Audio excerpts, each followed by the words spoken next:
I'm Richard Fitzgerald. This is Dubai Works, where we interview the business leaders making a difference in this great city. That business with scalability was very interesting to me. I like building something that has legacy.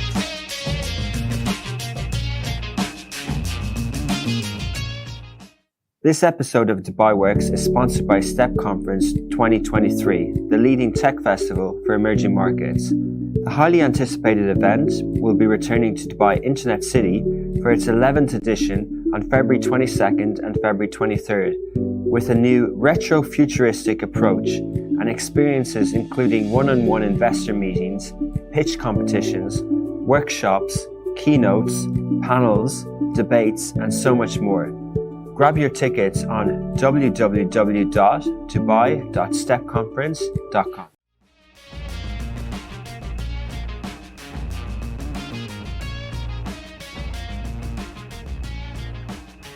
Dubai is busy as always. It's mid-Feb.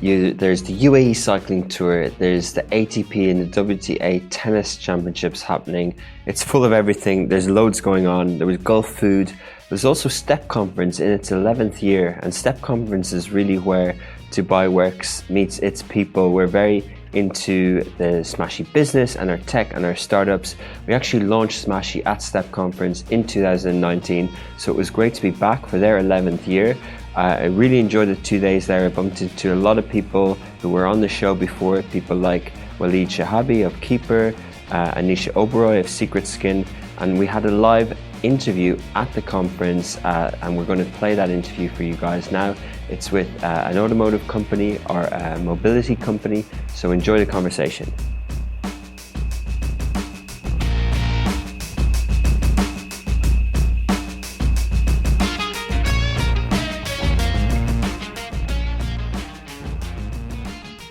Welcome back to a special episode of Dubai Works Business Podcast. We're live at STEP Conference 2023 and we've got a special guest. Nic Watson is the co-founder at Udrive. So they're the first car sharing provider in the Middle East that provides car rental by the minute. Welcome, Nic. Thank you very much for having me. Thanks a lot for joining us. So yeah, Udrive, it's a name we all know. What is it? So what we do is we take any car, we digitize it, we put it on the street, so that anybody with a driver's license can take that car and drive wherever they want and leave it wherever they want, as long as it's legally parked. Wow. So that's what we do. So it's car rental by the minute and by the day. Sounds like it's a really clear description. Sounds like you've told this pitch before. So how did it come about?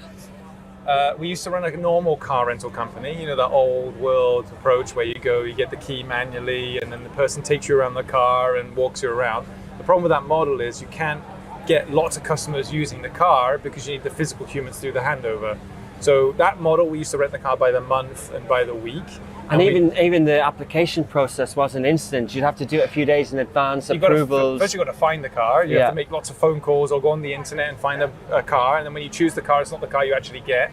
This is the traditional industry. And we said, look, there's got to be a better way to do it. So we said, look, the way to make cars more rentable and easier access is to make them digital. But cars aren't digital. You might have a digital screen, but the car is still manual lock. It still needs physical keys and stuff like this. So we digitized it by putting an IoT device in the car that allows us to open and close and immobilize, securitize the vehicle. And by doing so, then you can add an app. And once you add the app, then you just need to have a map. And once you have the map, then you just need to see where the cars are. And if you're near a car, you can just book it. You make it sound simple. Yeah, trust me. It's like you look at it on the front end, you go, oh, that looks nice and easy. In the background, there's a lot of people running around making stuff happen. Wow. And the IoT part of it, the bit in the car, that seems to be the bit, the digitizing the car was the sort of big thing that everyone was built around. How did you build that product? So we're a scale up now, so we're growing very quickly. But when we started the business, the first decision we made was don't invest in anything that's already been done. So we focus on the customer experience, which was app, 10 seconds booking, get in the car. If you don't need to build the IoT and you can buy it off the shelf, then do so. And so there is IoT out there where you just buy the IoT, you install it in the car. You have to build some of the systems to interface with the car, and then you have to build the mobile app and you have to build the experience.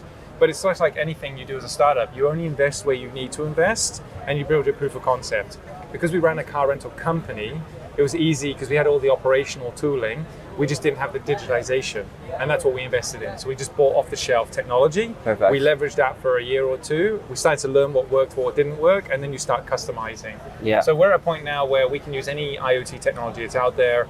Most cars are becoming digital now anyway, so they come with IoT inside the car, and so we just plug directly in with the car. Yeah. So our business is not to digitize a car. We have to, because we have no choice. But the idea is the car comes with it installed, and we just connect to it. And the Udrive is a consumer-facing app. So someone downloads Correct. the app. It works in all languages. It works in how many markets? 2 countries right now, the UAE and Saudi Arabia. We're launching in the GCC and other countries. Okay. We're at 7 cities. 7 cities. So we're growing pretty quickly, yes. That's amazing. And how many years? If you count COVID, 5. If you don't count COVID, 3 years we've been operating. That's cool. 4 So years. companies that couldn't do their cars during COVID don't count those years. No. Honestly, when you get shut down 24 hours a day and you're not operating, and then you spend the next 18 months recovering from that shutdown, it is COVID. But it created a lot of resilience for the business. Yeah. So we made some very, very radical decisions during COVID that Like helped what? us. Flipping the business from being a scale at all cost business to focusing on unit economics. And we might get into this conversation, but like as a startup, the first thing you do is you create a proof of concept. Proof of concept is always founded on getting customers using the service, make sure it becomes sticky, make sure they use it. Doesn't matter what it costs you to do it. Once you've got that, then you start to figure out how the unit economics can be adjusted so you can make profit, right? So for us, the whole concept was, can we get users using the car by the minute and by the day? Answer, yes. How do we turn it into profit? We don't care, we're a scale up, we're growing really fast. COVID comes, got to change our attitude a little bit. There's not easy money available to fund the losses. And so we focus on the unit economics, and we pivoted from losing money to making money. How do you make a profit? Let's break it down. Do you own the inventory? No, we don't. Okay, so then you don't need that big capital intensive part. We don't take any money we raise and invest it in the cars. Yeah. We work with partners like Avis, LeasePlan, Massar, all the major leasing companies. We take their asset, which to most people is a liquid. One car, 3 years with you, is a liquid. It's one person to one car. And we fractionalize it down to 1 minute and 1 meter. So it sort of makes us a bit of like a fintech, but we're not a fintech. We're mobility, but we fractionalize mobility. And when we do that, it allows us to let you have it at a convenient rate rather than you having to have it for 1 year or 1 month or 2 years. Amazing. And is it working? Yeah, obviously. And on the margin side, like, Yes, very much so. so what's the pricing and where are the margins? So the margins are, you take a lease, we include fuel, we include parking, and we include fully comprehensive insurance, and you pay by the minute. So our margins come on the unit economics. We take that package, and then we make sure that the cost per minute is just greater than the unit Those three economics. things, yeah. And then the unit economics contribute towards the operating gross profit, and then after the indirect costs, you have your corporate costs, right? So we make profit at all those levels, except we're not profitable on the bottom line yet, but we are very close. Yeah. So all we need to do is just keep growing the fleet. We need more cars to finally get to main profitability, EBITDA. It's interesting, like, so you see there's a demand for something, and then you create a product market fit, and you understand where a future business model can be, but you still haven't figured out the economics, and now you've almost figured that out now. Most startups that are like innovators, they can predict what they think the unit economics might look like. Yeah. But until you get in the market, you'll have no clue the cost of acquisition, how much usage you'll get. Depends on what your product is and what you're selling. Yeah. If you're a fully 100% digital product, then you have very, very low cost basis for operating some of those products. But we have physical cars that we put on the road.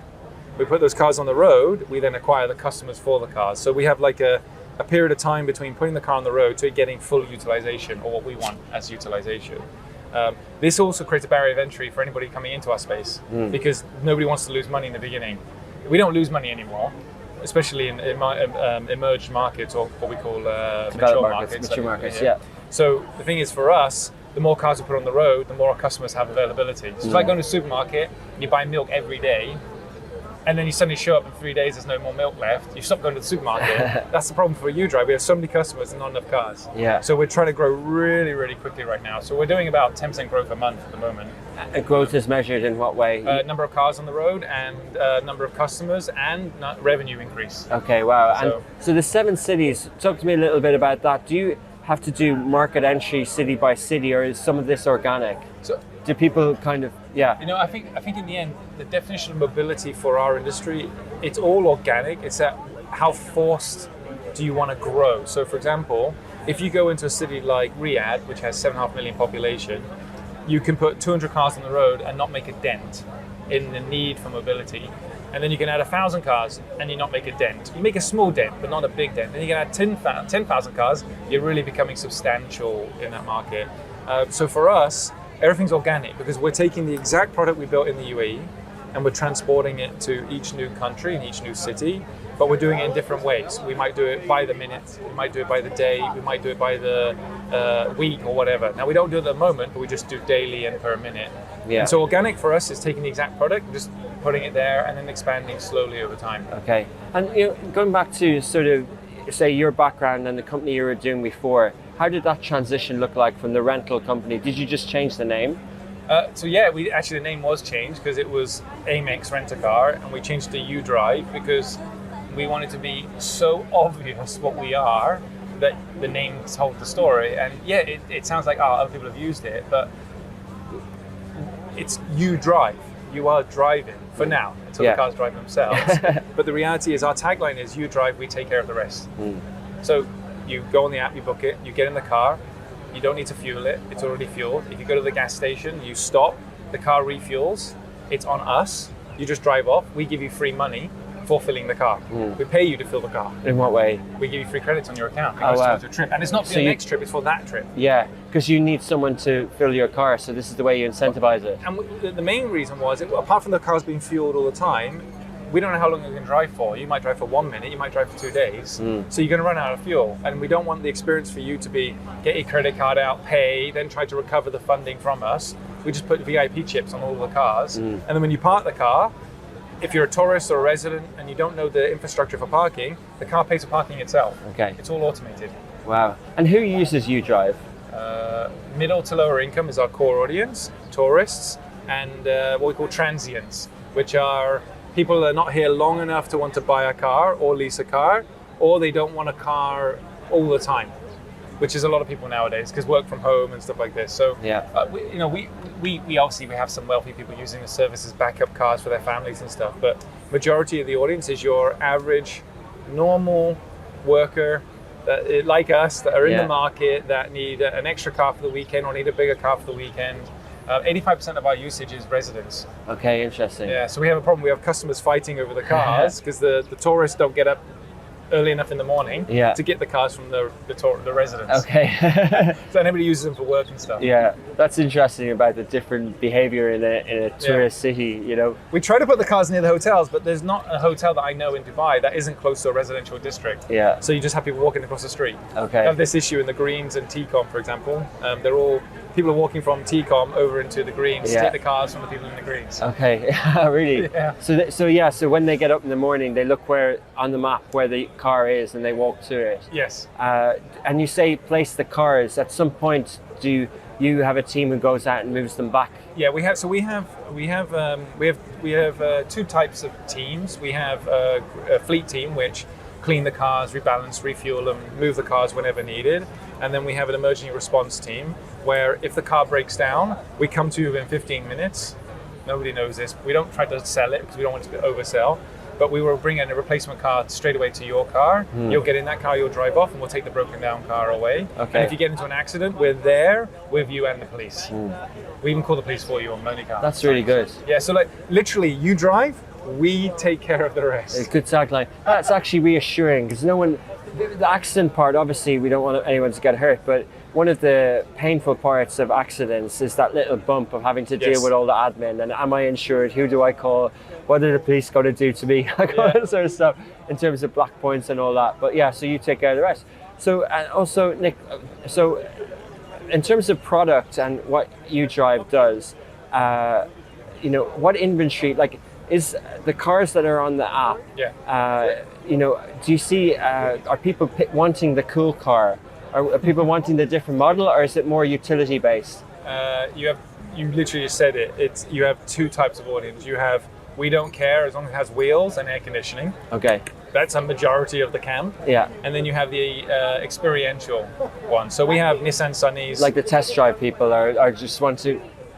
Date night. Okay. Is the best way to explain it. Arm out the window, I'm a male driving in a Mustang. That type of scenario is the experiential. But it's branded UDrive. Do they still do it? So we have the utility and we have the experiential cars. Yeah. You have small logos on the car.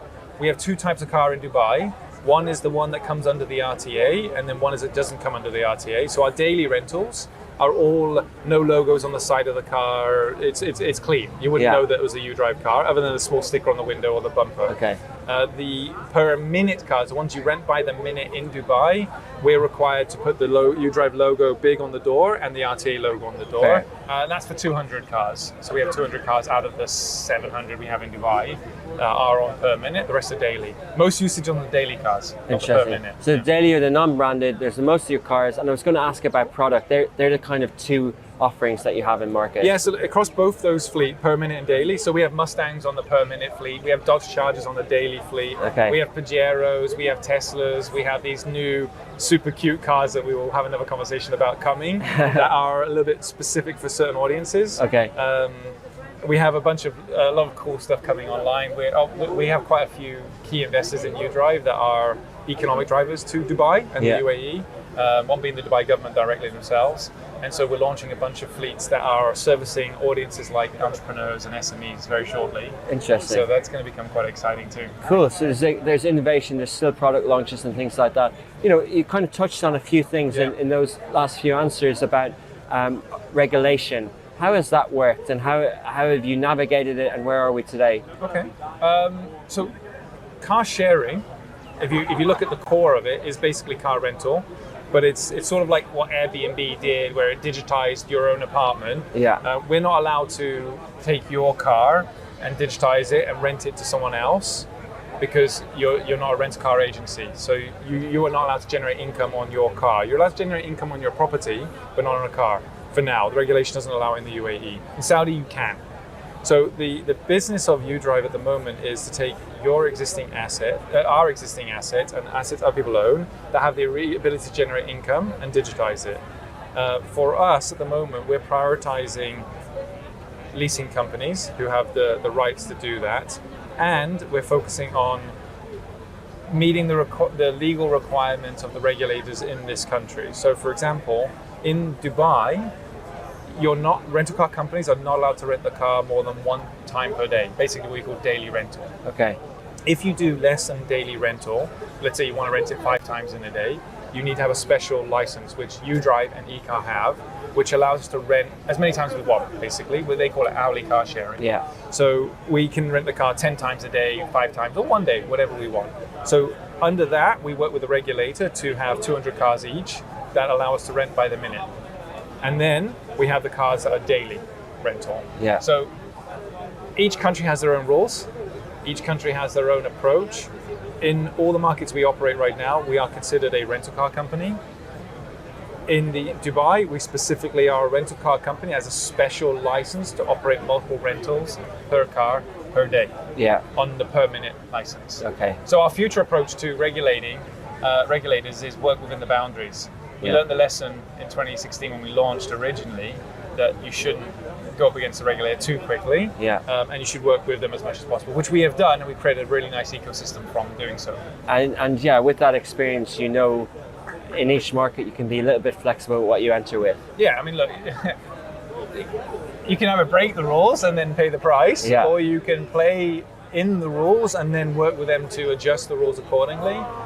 We've had our time in the sun with breaking rules and like trying to innovate as much as possible, and we're very comfortable in the position we're in now. And so this model in other markets, you know, might have been for someone who could let someone, like Airbnb, someone could let someone use their car. Yes. Has that happened here? So you can let anybody use your car as long as they don't pay you for it.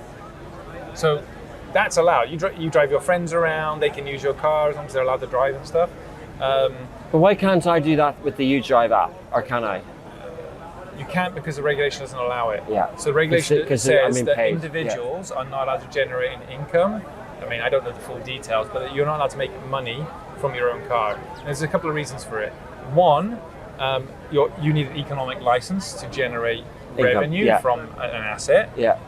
So apartments is sort of like an allowed thing, and a security thing. So all the cars in the UAE that are on rental and leasing are having digital devices in the car for security mechanisms.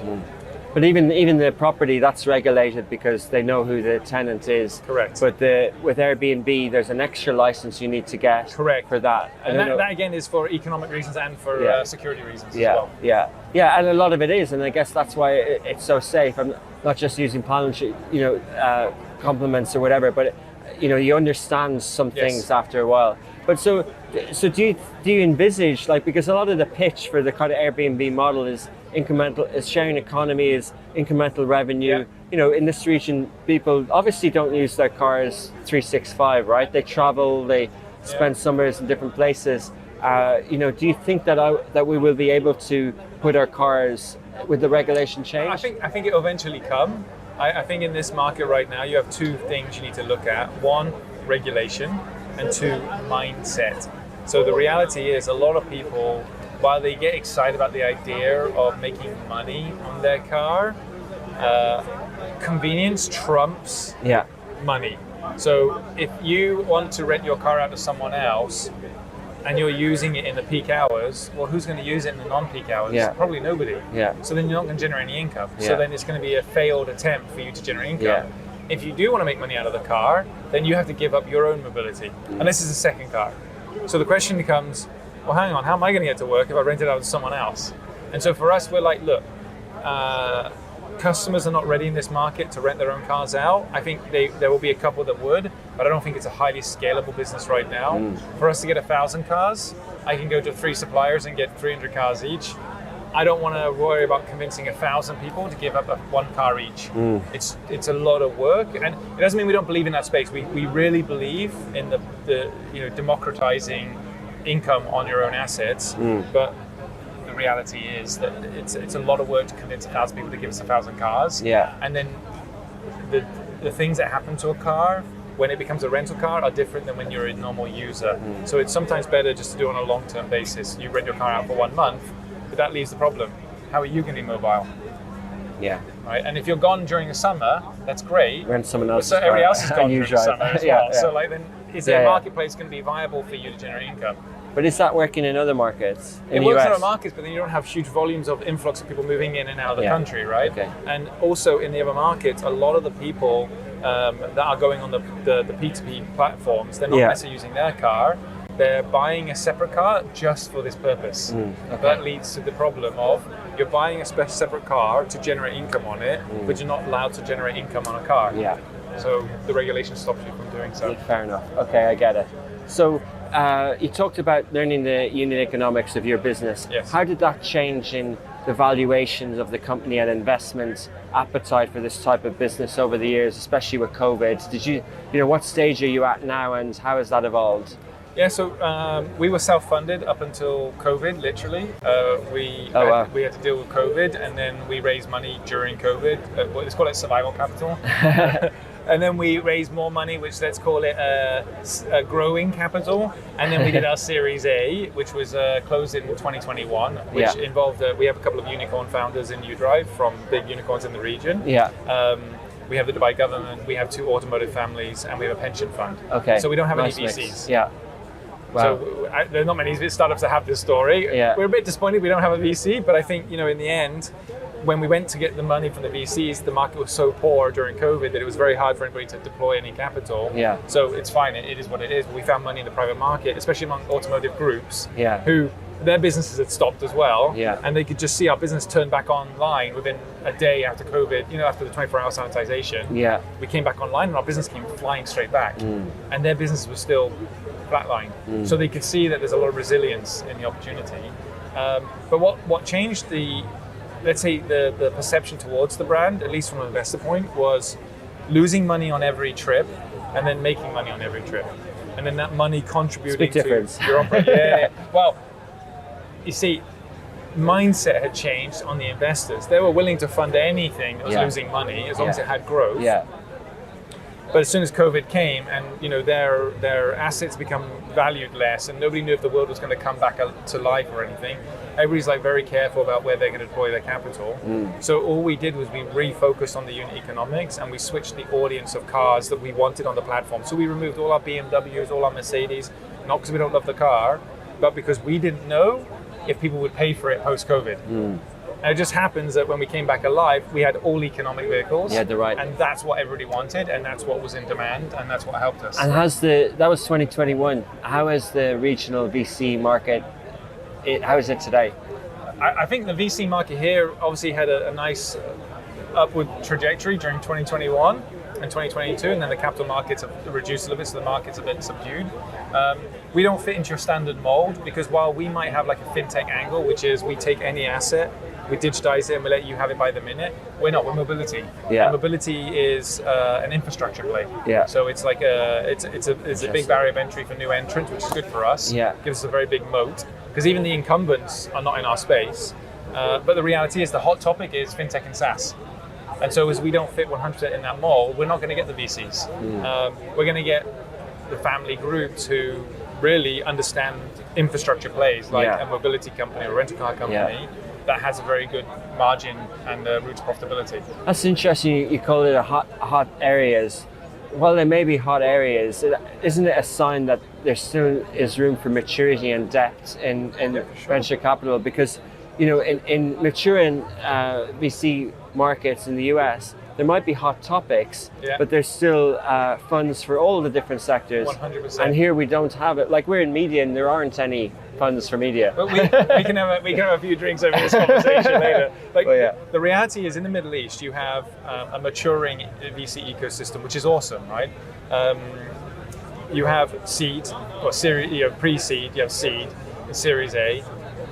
So let's say it's that big, and then the Series B, it's that big. So you have like literally a couple of players in Series B VC, and those couple of players are normally aligned to fintechs, SaaS, like very high-level software type companies where there isn't much physical component, right? Yeah. Because they can see spin up and spin down and and whatever, right? Problem is that there's a barrier. There's no barriers to entry into some of those spaces other than regulation in fintech. Yeah. There's no physical barrier. It's like a software barrier. Okay. So in the Middle East, we have a very limited Series B, C, D, and E space. So in the West, you have a very mature, even in Asia as well, A, B, C, D, E venture space. So once you get to Series A, you already know where your B and your C is coming from. As long as you hit your KPIs, you hit your targets, and you're a good founder, and you operate with ethical boundaries, you're going to get the money to carry that trajectory. Problem is, in this region, once you hit Series A, whether I like to hear it or not, unless you're in the hot topic, you're not gonna capture the capital as easy as you would like. And there's also a limited pool of Series B and Series C. Okay. It doesn't mean there isn't money. It means it's sitting in the private market, and the private market is made up of traditional businesses that are in mobility or in manufacturing or in real estate. And so for them to understand what you're trying to break in an industry, like create a new form of industry, is harder for them. But they're becoming way more excited now, which is great because technology is taking a front face to. So that's fascinating about the VC landscape and the stages that they're at. It kind of explains what you're talking about, Nick, that we've had different exits in this region, and this explains why.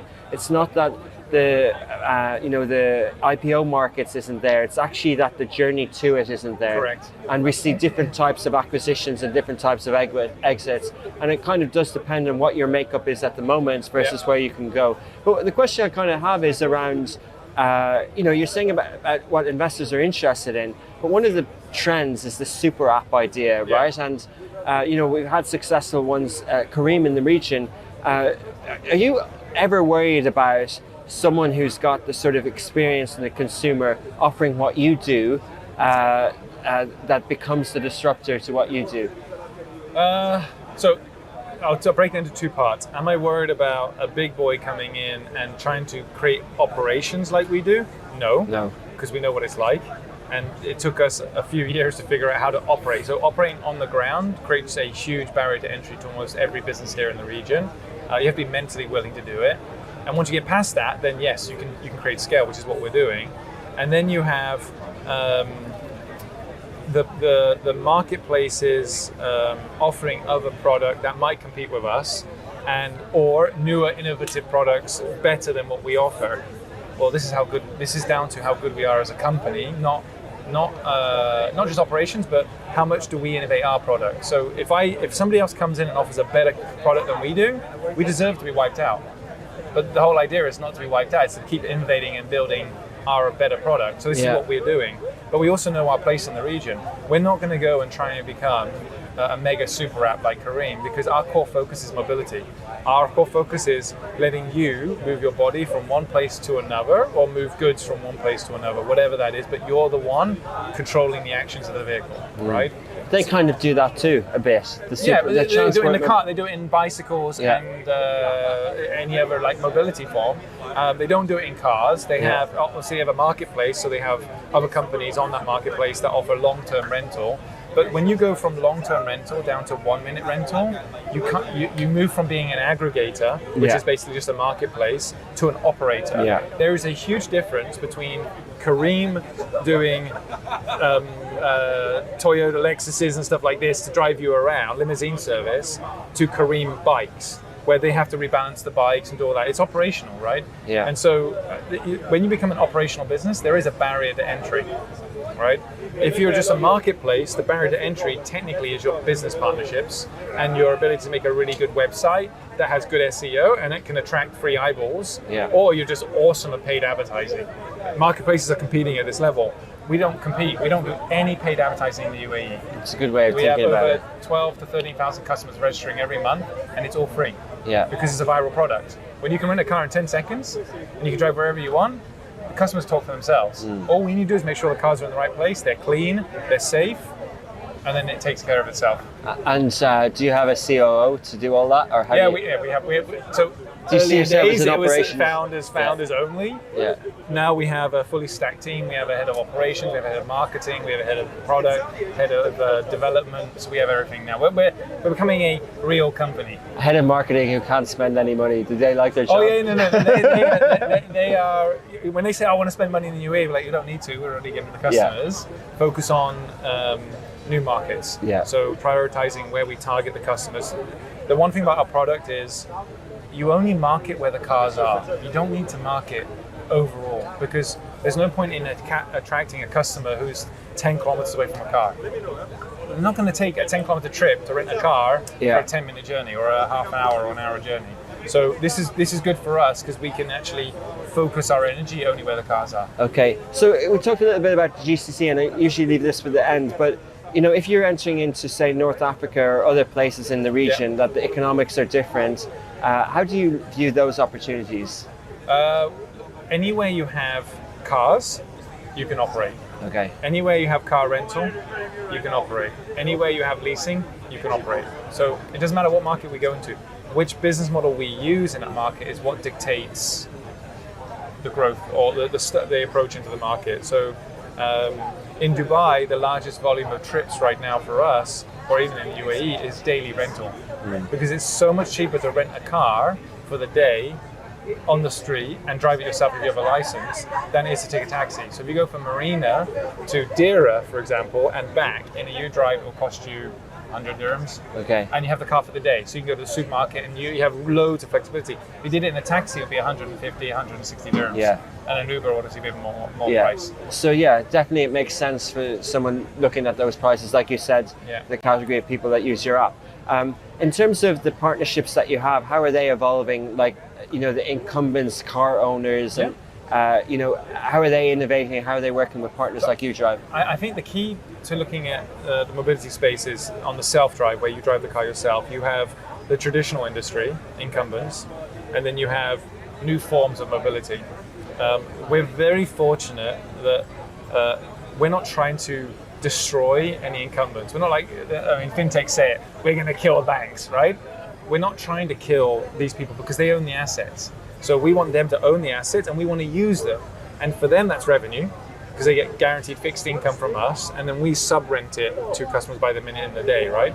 So for us, they're part of our ecosystem. You've got the guys who buy the asset, You've got the people who sell the asset, and you've got us right in the middle, and we depreciate the asset by generating margins on it. So the key for us is to make the experience so easy that anybody can rent it. And then when anybody can rent it, we're targeting the audience that they don't target. Your middle to lower income. They have 100 dirhams to rent a car. They don't have 1,100 dirhams, which is what you'd have to pay as a deposit in the traditional industry. Yeah. And then your 100 dirhams. And you get your 1,000 dirhams back in a week, 2 weeks, depends on when the fine systems work and stuff. We don't take deposits. So you're paying for your trip, that's it. If you pay to go in the supermarket every time you want to buy milk and then you found there's no car there, you'd be annoyed at all the money you're wasting. We just don't want to make any friction. So you don't have any. You don't take pictures of the car if there's any damage. You don't have to report damage. But you still, so you have partners in terms of companies that lend you their fleet, and then you mentioned that your investors are people who have car dealerships. Yes. So they understand that you're a complement to their business. Look, in the end, we're not trying to destroy any industry. We're trying to fit into a space where people in the middle to lower income, they don't get mobility. Their only form of mobility that they can afford right now. We're not talking about people living on the street. We're talking about just your average person who generates 10, 15,000 dirhams. Nobody, and your millennials, nobody wants to own anything anymore. They want to use it, get out. Use it, get out. And so you can't then buy a car. You might not get the financing for it. You might not want to own it. You don't want the responsibility of the maintenance and all that other stuff. And you only need a car 3 times a week. Yeah. Right? You might go to the office 3 times a week, and the rest of the time you're not moving anywhere. Nick, do you view competition as, I remember Reed Hastings once said that Netflix competition is sleep. In other words, it's not necessarily, everyone says how many subscriptions do they have versus what people like to compare them with in other similar offerings. But is it often human behavior, right? Like, is your competition people's propensity to behave in the way that they don't need to buy a car anymore? Yeah, look, our first audience is the people who cannot afford to buy a car. That's the base level. Then you've got the people who can afford but don't want to because they're using a car for an hour and a half a day. It'll be wasted usage, and they're paying for that privilege of basically disposable income. And then you have the people that our mindset is, I don't want to own anything anymore. So you've got the people who financially can't afford to buy a car, people who financially don't want to put deposits down. You've got people then who can afford all of that, but they're like, it's a waste of money. And obviously the millennials are moving very, very fast into the don't own anything, just use it. And the world is moving from CapEx to OpEx, right? So if you look in America, leasing is growing rapidly there, not ownership. Because people want to be able to hand it back whenever they want or trade it in for another option and stuff like this. So the world is moving from owning what we call, as we talk about Reed Hastings, the Netflix effect. Netflixing your girlfriends, your boyfriends, you're Netflixing your cars, you're Netflixing your travel times. You're just on demand, choosing whatever you want for that time of day. Okay. And so that's great for us because we're already over here where you can use the car by the minute if you want, or by the day, whatever you want. We don't even really want to move into the subscription business of 1 month rentals for one simple reason. That asset, while it is rented out for a month by us, is wastage. That car is going to get 22 hours of usage, 22 hours of wasted time and 1 or 2 hours of usage. It seems like there's demand for it though.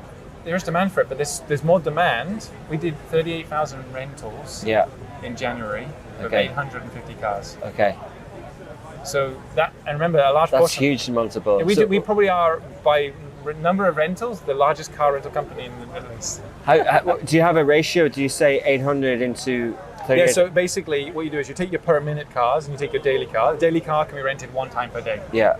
So one car can be rented 30 times per day. Yeah. And our per minute cars get rented anything between 3 and 5 times a day. And the Mustangs get 5 to 7 times a day. Yeah. The nice, the experiential cars, right? Yeah. So when you blend all of that, you end up getting 38,000. So we only have 200 per minute cars.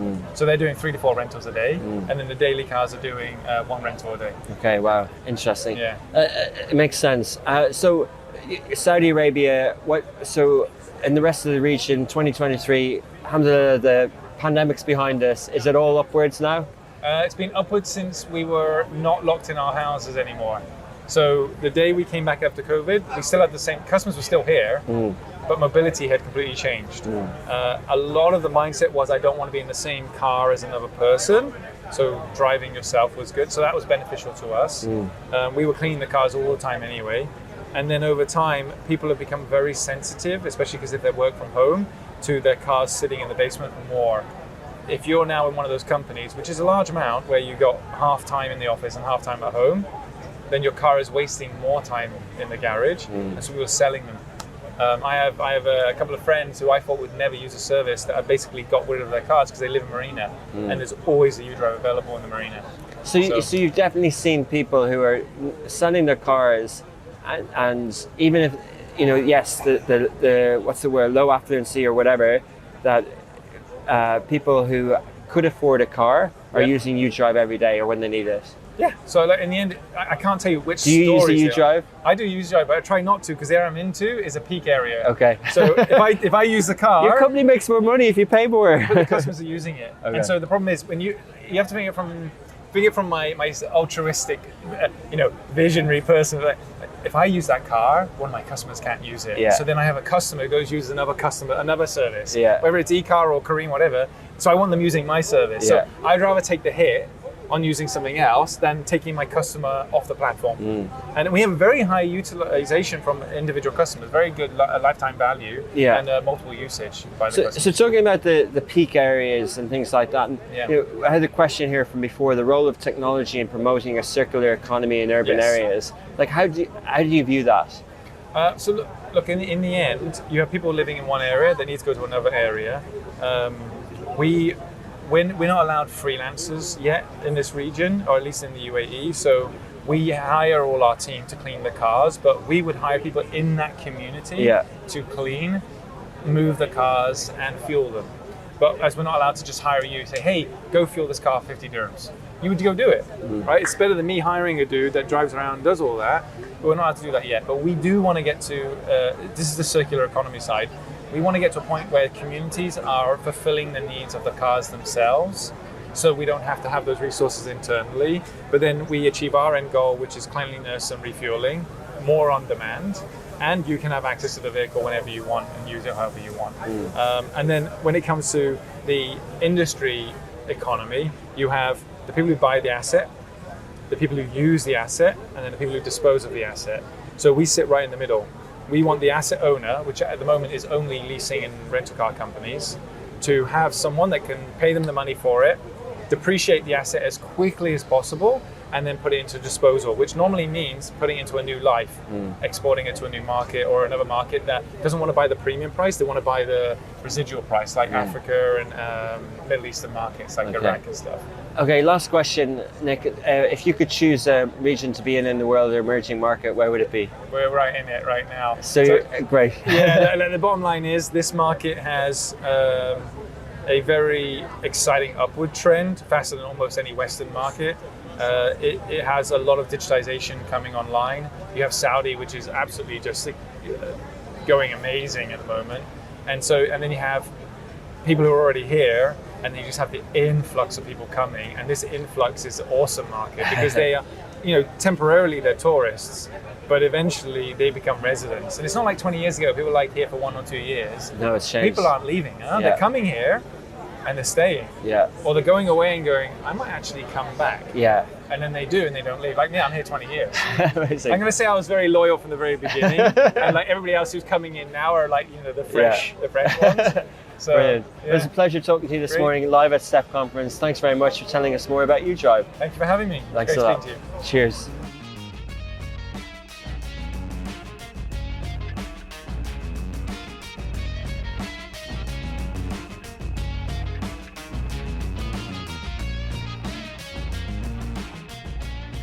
That was really interesting. I definitely learned a lot more about that type of business, especially in the region and how it works. So thank you to Nick for sharing those thoughts. And really, it was a pleasure being partner with STEP Conference again this year. Thank you for the partnership that we have with them and for their sponsorship of the show. If you would like to sponsor the show, please do get in touch at hello@smashy.tv. We have a number of packages available, and there's a really niche audience listening to this podcast. It's all founders, startups, people who have set up or looking to set up their businesses in Dubai. It gets between 800 and 1,000 listens every week, but there's a lot more reach on the Love in Dubai article, videos, and and social media reach as well.